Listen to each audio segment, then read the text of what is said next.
warahmatullahi wabarakatuh. Halo sahabat Bincang Muslimah, kembali lagi di segmen Yukes ya, bareng aku Sarah Masolihati dan tentunya bintang tamu yang kece banget, which is saudara Kak Mastia selalu. Yeay. Oh iya enggak. Oke. Terima kasih Kak Mastia. Tentunya teman-teman semuanya udah tahu ya Kak Mastia itu siapa. Wah, kalau Masya Allah ditanya Kak Mastia itu siapa, yakin 100% pada tahu. Alhamdulillah beliau itu seorang qori'ah internasional gitu kan, diberkahi sama Allah dengan suaranya yang luar biasa, melantunkan ayat suci Al-Quran begitu. Pokoknya aku tuh banyak dengerin juga suara-suara beliau ya, baik dari sholawatnya, kan ada juga ya kayak dari sholawatnya, terus dari lantunan ayat suci Al-Qurannya gitu ya. Dan selain itu beliau juga seorang motivator. Wah, mau tahu nggak? Aku kasih tahu nama lengkapnya ya. Beliau itu adalah Kakak Hajah Mastia Lestaluhu SSY CPSM CHCMAA. Bener nggak tuh? Gelarnya panjang banget. MAA itu apaan? MA. Oh MA, oke, iya. Ya udah. Ada 4 gelar loh, Masya Allah sih, ini keren banget. Tentunya pendidikannya nggak main-main gitu loh ya Kak. Ya kalau main-main nggak bisa dapet sampai selesai. Iya bener. Oh ya teman-teman semuanya, ini kita record pakai Zoom karena ya seperti hal yang kita tahu kan, untuk menjaga satu sama lain gitu. Jadi kebetulan ada sesuatu yang kita tidak bisa bertemu di studio kita biasanya ya. Oke Kak Tia, hari ini mungkin kita akan langsung ngobrol aja kali ya tentang aku mau mengulik sisi motivatornya Kak Mastia. Oke, jadi ikutin aja. Nah oke, teman-teman Bincang Muslimah, hari ini kita akan ngomongin tentang save yourself from yourself. Selamatkan diri kamu sendiri dari diri kamu sendiri. Maksudnya kalau kita mikir atau denger itu, kita mestinya mikir kenapa emang ada yang salah dengan diri aku gitu ya kan ya. Tapi memang terkadang tuh kayak kita banyak banget sih yang pengen lakuin, tapi kita juga lah yang jadi penyebab tidak jadinya. Kenapa gitu. Nah sebelum kita ke sana mungkin aku pengen Kak Mastia ini describe dulu deh, menceritakan dirinya. Kak Tia ini sebenarnya orangnya kayak gimana sih? Orangnya kayak apa gitu loh. Jadi kayak supaya teman-teman Bincang Muslimah tuh tahu gitu.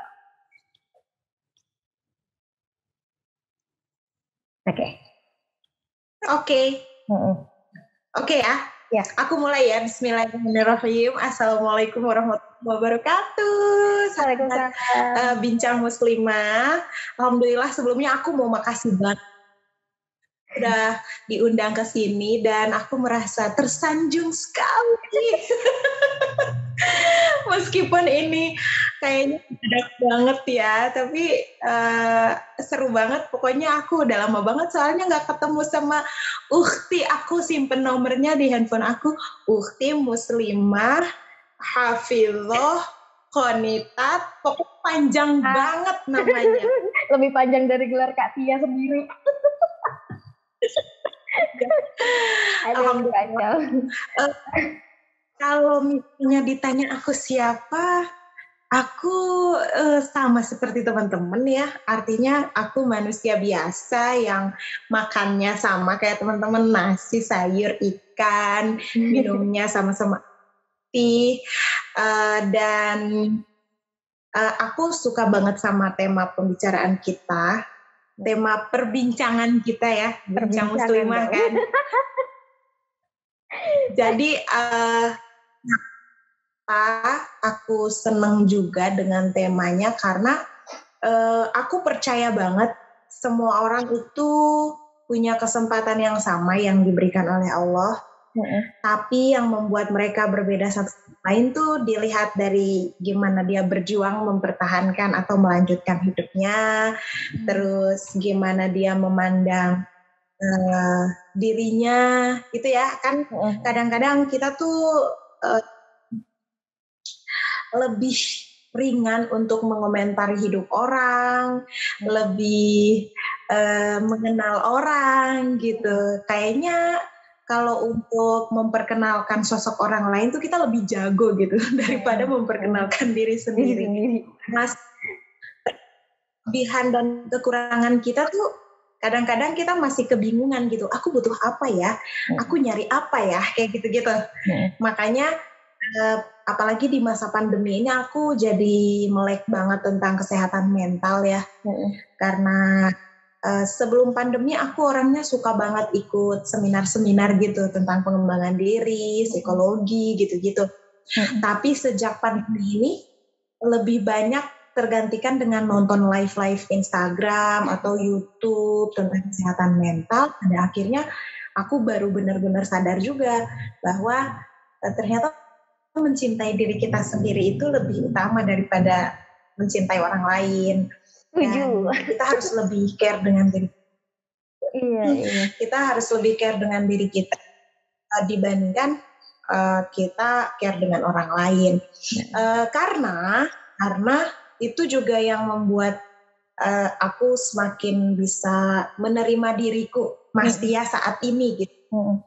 Karena aku mengakui dulu itu aku lebih banyak dididik, wajar ya karena orang tua kita nggak belajar tentang relasi yang toksik itu seperti apa. Dia mendidik kita kan sesuai dengan pengalaman didikan orang tuanya juga kan. Jadi aku banyak evaluasi diri di masa pandemi ini, terutama 1 tahun terakhir ya, bahwa efek didikan orang tuaku yang mereka belum tahu banyak tentang relasi sehat dan kesehatan mental itu seperti apa, membuat aku juga jadi sibuk banget untuk bahagiain orang gitu. Lupa untuk bahagiain orangnya tuh kayak gimana tuh? Bahagiain orang tuh apa-apa tuh lebih merasa diri berharga ketika orang lain seneng sama kita. Jadi kita ngikutin standar orang lain ya. Jadi standar kebahagiaan kita itu kalau lihat orang lain bahagia, kalau lihat orang lain seneng sama sikap kita, kita lupa bahwa ada juga diri yang harus dibahagiain, yang harus dibahagiain yaitu diri kita yang di dalam. Kayaknya kalau dilihat dari materi ya, aku kayaknya ngeluarin duit banyak buat diri sendiri bisa dihitung deh. Really? Iya, maksudnya kayak, oke. Aku lebih banyak mempertimbangkan ini itu gitu ketika aku harus mengeluarkan duit banyak buat diri aku sendiri. Meskipun itu sebenarnya untuk kebahagiaan diri itu tuh jarang gitu. Itu kayak lebih banyak maksudnya gitu ya Kak. Jadi tuh aku hitung-hitung. Tapi mahal dan tidaknya beda-beda standar ya, masih beda. Wah, kayaknya nih. Nah, itu juga baru sadar akhir-akhir ini di masa pandemi ini. Makanya aku memproklamasikan bahwa Mas Tia yang sekarang, Mas Tia yang lebih melek dengan kesehatan mental, yang lebih mencintai dirinya sendiri dulu, baru berbagi cita orang lain. Karena kalau tangki kita udah penuh, kita bisa bagi-bagi ke orang lain. Tapi kalau tangki kita kosong, malah kita tuh ngemis kasih sayang dan pengakuan dari orang lain gitu. Betul sih. Jadi kalau misalkan memang kita kayak lebih mementingkan orang lain dulu tuh mungkin di saat itu tuh kayak kepuasan tersendiri buat kita karena kita bisa berbagi mungkin meskipun itu dengan senyuman gitu kan. Tapi kemudian kita akan itu tadi kata Kak Masya, kita akan kehabisan bensin kita sendiri nantinya for next days gitu, ya kan? Karena memang kita kayak udah nggak punya lagi nih, kayak udah krisis banget nih dalam diri, gitu kan. Nah, berarti Kak Tia ini pernah dong mengalami kayak apa sih, penuh dengan request-nya orang gitu nggak sih? Kan tadi kan Kak Tia bilang bahwa Kak Tia itu senang kalau orang lain tuh bahagia karena Kak Tia gitu kan. Tapi apakah kebahagiaan itu berdasarkan request dari orang-orang di sekitar Kak Tia atau memang keinginan dari Kak Tia gitu? Request tuh kayak maksudnya mungkin paksaan gitu-gitu ya? Kalau paksaan sih enggak, cuma tuntutan karena aku misalnya profesiku sebagai seorang kuliah gitu ya. Lihat udah juara internasional, seakan-akan tuh nggak bisa berkesempatan punya kesalahan gitu pada saat manggung. Kayak seolah malaikat banget ya. Aku jadi agak-agak tertuntut untuk selalu profesional. Sebenarnya bagus sih, bagus. Kita terpicu untuk selalu menjaga kualitas penampilan gitu ya. Cuma ada satu sisi di mana aku tuh ngerasa wah aku nih nggak bisa semaksimal apa yang orang pengen gitu. Misalnya lagi kurang sehat kan, kalau standar profesional itu dia nggak mau tahu ya. Pokoknya terakhir dia lihat kita di YouTube atau apa, dia kan nggak tahu ya di YouTube itu harus edit sana sini dulu kan. Dia pengennya kita tampil tuh seheboh kayak di YouTube yang gitu. Aku giniin.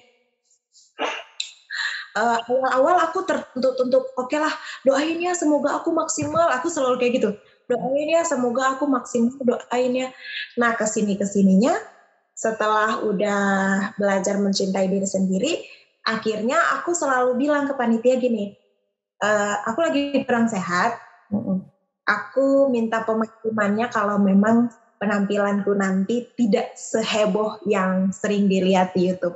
Karena memang kondisiku lagi kurang fit. Dengan mengakui kayak gitu, enak banget. Enak banget ya, aku merdeka. Enak banget. Aku merdeka tanpa harus cantik atas tuntutan orang, sedangkan itu menyiksa diri sendiri gitu. Katanya, aduh Mas Tia kalau ngaji baca Quran gak ngegas itu kayaknya bukan Mas Tia deh. Itu standar orang kali ya. Iya. Tapi memang aku lihat track record tuh rata-rata aku ngaji emang suaranya nadanya tinggi-tinggi. Iya. Jadi aku nggak pakai nada tinggi tuh jadinya kayak bukan Mas Tia gitu. Aku ngejar-ngejar standar yang dipakai oleh orang. Pada akhirnya capek sendiri. Dan sekarang alhamdulillah sih kalau aku kurang sehat atau aku nggak bisa, aku belajar untuk mengatakan aku nggak bisa. Terus kalau aku nggak suka, mengatakan aku nggak suka. Jadi lebih kepada membuat batasan personal yang sehat, aku jadi lebih merdeka sebagai sebenarnya sekarang. Sesimpel itu gitu ya Kak ya. Cuma kan kadang kayak kita gimana sih kita nge-break itu semua, ngancurin supaya kita tuh berani ngomong ke orang. Karena kan kayak kadang kebanyakan orang, aduh nggak berani deh, nggak enakan deh gitu kan. Kayak jadi seolah-olah kita tuh termanipulasi dengan rasa-rasa yang ya udahlah yang penting tampil gitu terus, tapi ternyata kita sendiri tuh nggak nyaman gitu kan ya. Iya. Nah itu mungkin sebuah langkah kecil sih ya buat kita. Itu contoh ya buat kita semuanya. Kalau misalkan memang kita diminta untuk sesuatu tapi kita nggak berkenan, sampaikan aja. Yang penting dengan bahasa yang mungkin tidak menyakiti gitu ya kayak. Itu kan kayak komunikasi yang simpel banget sih sebenarnya. Wah keren. Nah Kak Tia kan tadi udah ngasih cerita nih dikit gitu kan. Gimana sih kalau misalkan kakak kan juga seorang perempuan yang punya profesi lebih banyak di depan di atas panggung gitu, depan orang banyak gitu kan. Nah, kalau misalkan memang suatu saat Kak Tia dihadapkan dengan suatu pilihan yang itu sangat menuntut kakak, tapi kakak misalkan sebenarnya dalam hati itu berseberangan gitu, tapi nggak ada pilihan lain, you don't have another choice gitu kan. Itu kayak kakak lebih ke yang let it flow aja gitu, biarin aja, atau kakak berpikir bahwa aku harus keluarin nih unek-unek aku gitu. Kayaknya butuh kasus yang lebih real deh, lebih konkret. Lebih konkret ya, oke. Jadi kayak misalkan tadi kakak tuh sakit gitu kan, kakak udah sampaikan itu gitu kan. Mungkin itu untuk sebuah acara yang biasa gitu. Tapi ketika kakak misalkan lomba gitu, lomba nih, terus kakak sakit, terus kakak dituntut untuk memberikan tampilan yang terbaik gitu kan, dan kakak mewakili negara kakak misalnya, dimana ketika misal nanti kakak saat tampil itu ternyata tidak memberikan tampilan terbaik dan kemudian dapat hujatan dari misalkan official atau apalah itu, kayak mungkin bukan hujatan ya, tapi kayak rasa sedikit kecewa lah atau apa. Nah itu kakak bagaimana menyikapi? Oke, kalau kayak gini kan enak ya, jelas. Dan aku pernah punya pengalaman begini. Aku termasuk peserta MTQ yang jarang banget salah kalau tampil. Tapi pada saat 2016 terakhir aku sebagai peserta, itu aku tampil tuh salah. Dan itu orang-orang tuh kaget gitu. Orang-orang kaget, kok bisa sih Mas Tia salah gitu. Itu tingkat apa tuh? Itu nasional. Nasional. Okay. Di Mataram. Iya benar. Oke. Di Mataram, di Lombok. Iya, di Lombok. Pas waktu itu aku kan baru pindah cabang, yang ini cabang baru buat aku, Qiraah Sab'ah. Nah, jadi kan karena pembelajarannya juga kejar tayang gitu ya, kita dibina untuk lomba kan. Jadi pembelajarannya tuh nggak dari akar, itu cuma untuk kebutuhan lomba. Jadi aku terbiasa baca Quran hafaz itu dengan riwayat lain gitu. Makanya pas waktu tampil aku harus baca dengan riwayat lain kan. Dan riwayat yang aku baca saat itu tuh Ibnu Katsir. Imam Ibnu Katsir, pada akhirnya tuh aku baca hum, yang harusnya humnya dibaca humu kan. Aku bacanya hum sesuai dengan tulisan Al-Quran. Lagi blank. Aku ngeblank. Aduh, ini tuh kayak jadi baca bahasa Inggris gitu, tulisannya lain, bacanya lain kan. Jadi aku kaget ketika aku salah tuh, aku kaget sendiri gitu. Saking kagetnya, salahnya tuh nggak sekali, jadinya aku salah tuh 3 kali di kesalahan yang sama. Karena mungkin pas ini baru sadar terus mikirin yang sebelumnya, jadi yang setelahnya itu kayak ikutan salah gitu. Iya, rasa bersalahnya tuh akhirnya melahirkan kesalahan lagi. Nah terus setelah itu rame banget, dan sebagai yang gak pernah salah selalu tuh dipuji gitu ya. Ini nggak baik juga nih, karena sering aku jadi drop banget ketika salah dan orang tuh rame. Bahkan yang dikata-katain ya, itu bukan aku dikata-katain tuh provinsi yang aku bawa namanya. Itu nggak enak sih, itu beban banget. Ya, makin beban. Nah tapi setelah itu aku akhirnya nulis di status postinganku. Aku bilang apa salah. Lagi-lagi selama kesalahan itu bukan kita rencanakan, aku pikir kita tetap orang baik gitu. Tanpa harus membela diri di banyak orang gitu ya, karena yang membela diri juga bukan sesuatu yang bisa merubah yang salah jadi benar kan. Jadi karena udah terlewat. Aku bisa, yang aku lakukan adalah menerima bahwa oh iya aku salah, aku minta maaf. Tapi dari hal itu, dari kesalahan itu, aku akhirnya belajar bahwa kalau misalnya kita sudah berusaha maksimal tapi pada akhirnya tidak sesuai dengan apa yang kita inginkan, ya berarti itu bukan kuasa kita. Memang itu udah jalannya. Kecuali memang kita sengaja, itu beda urusan. Tapi kalau misalnya kita berusaha tapi pada akhirnya juga salah, ya itu bisa kita capek-capekin diri mengendalikan itu, karena itu bukan kendali kita. Gitu. Jadi kalau nggak kayak gitu tuh kakak nggak ada bahan cerita nih sekarang. Bener banget, bener banget. Aduh, itu ya kan kayak emang sebuah pengalaman sih, pengalaman yang pahit emang kadang tuh kayak buat pelajaran banget buat kita ya kayak. Meskipun pahitnya itu bukan yang kita mau, tapi kan ya begitulah hidup ya nggak sih. Terus Iya, emang. cara kakak untuk apa namanya itu tadi ngebreak apa supaya itu tuh tidak terlalu mengganggu kakak tuh selain lewat status tadi itu kakak gimana tuh untuk Aku minta ampun sama Allah intinya ya. Aku minta ampun sama Allah karena ini urusan ibadahku juga kan dengan Allah, bukan sekedar lomba. Aku minta sama Allah. Setelah itu alhamdulillahnya aku tipe orang yang bisa cuek juga.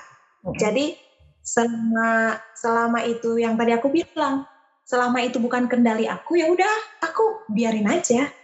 Dan alhamdulillahnya tuh memang terkadang bodo amat itu sesuatu yang penting untuk bisa healing. Bodo amat itu perlu seni bodo amat. Iya benar buku Mark Manson.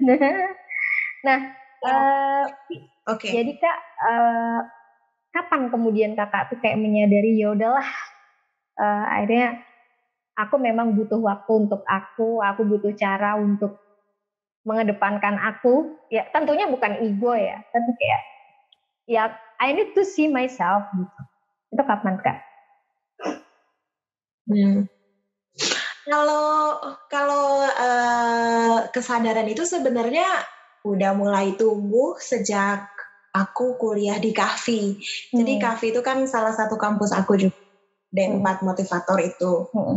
Nah, di situ kan kita belajar hipnosis ya, tapi untuk kebutuhan terapi, untuk kebutuhan pengobatan.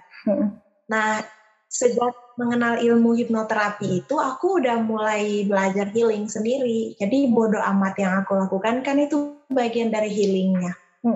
Alhamdulillah itu aku kenal Kahfi dari 2013. Cuma kan belajar hipnosisnya itu dari 2017-an. Hipnosis itu belajarnya dari cuma kan cikal bakal belajar hipnosis itu kan gak langsung tiba-tiba plek ilmu hipnosis. Kita belajar dari psikologi dulu. Semester 1 itu 2013 tuh belajar psikologi dulu. Jadi aku udah mulai mau memasukkan data positif sebagai afirmasi buat diri aku sejak 2013. Jadi nama juga merubah mindset itu kan bukan sesuatu yang mudah. Jadi kadang-kadang aku bener nih polanya nih sesuai apa yang udah aku pelajari. Tapi tahu-taunya sesekali juga lost lagi, ikutin pola lama yang masih toksik. Ya, aku itu. Nama juga pertumbuhan ya. Kadang-kadang tumbang, kadang seger gitu yang apa? Nah, aku berusaha untuk mau menerima itu bagian dari proses tumbuh. Jadi jalan aja terus.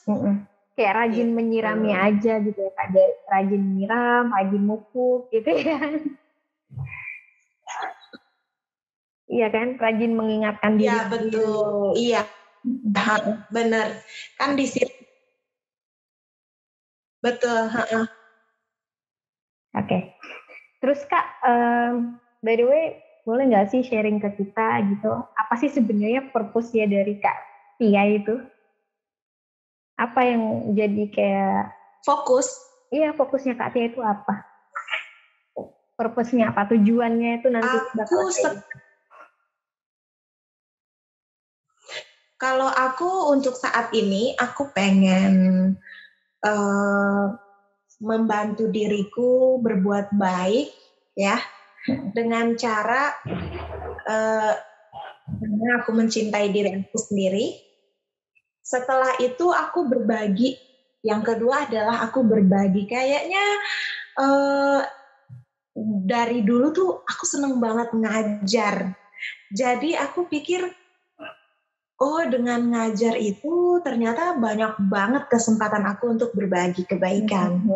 Nah, salah satu yang lagi aku pelajari sekarang tuh, aku pengen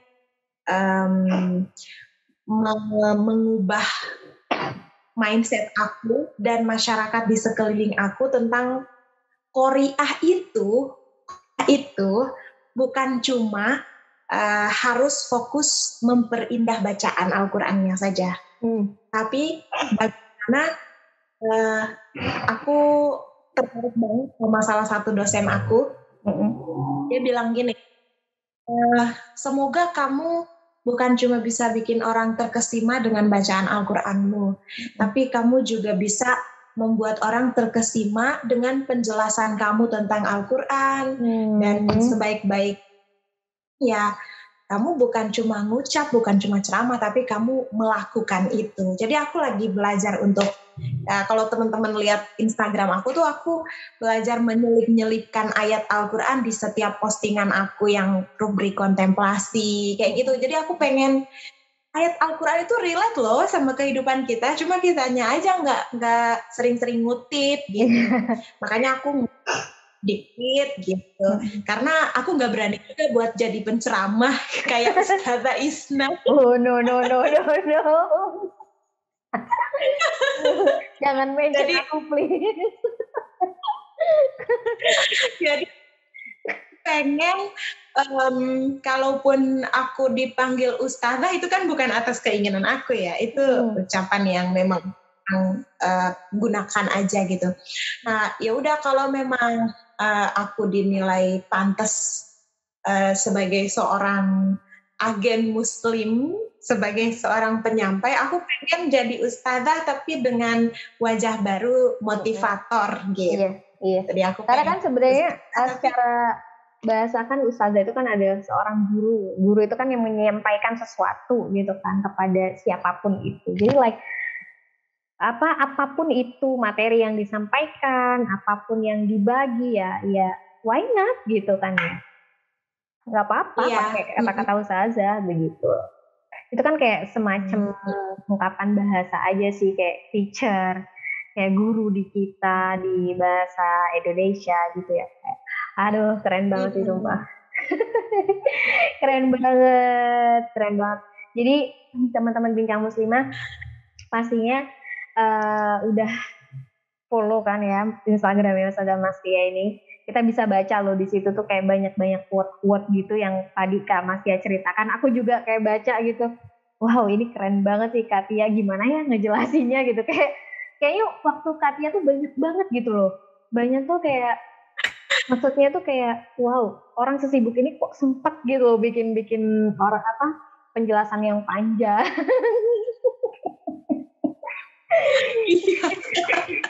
Itu kayak aku tersanjung gitu loh membacanya aja, kayak wah keren banget. Jadi jangan lupa ya follow IG-nya Kak Mastia yang belum follow ya, tapi kayaknya sudah pada follow semua nih. Terus ada YouTube channelnya juga. Aku juga follow. Masya Allah, aku juga ngikutin Instagramnya bincangmuslimah.com. Jadi jangan lupa juga Bincang Muslimah. Iya, pakai DOTCOM ya, pakai DOTCOM.